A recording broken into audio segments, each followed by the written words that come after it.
Maya is in the middle of her final exam when it happens. The words on the page start to blur. A simple fact she's known for years just vanishes. This isn't just stress. It's a glitch in the hardware. This is the invisible fire of neuroinflammation. Brain fog isn't a single condition. It's a symptom linked to over a dozen chronic issues. For Maya, her immune system has mistakenly stayed in battle mode, causing microglia, the brain's cleaning crew, to stop repairing and start damaging delicate neural pathways.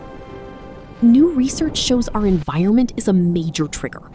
From chronic digital overstimulation to microplastics entering the blood-brain barrier, our neurons are under constant siege. This sympathetic overload keeps the brain inflamed, clouding memory and focus. But the brain can recalibrate. By using neuroregulated environments, adjusting lighting, sound, and even cold water therapy to stimulate the vagus nerve, we can signal the fire department to put out the flames and restore mental clarity.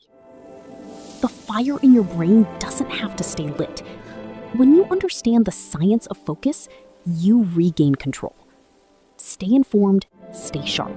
Subscribe to BioWhisper.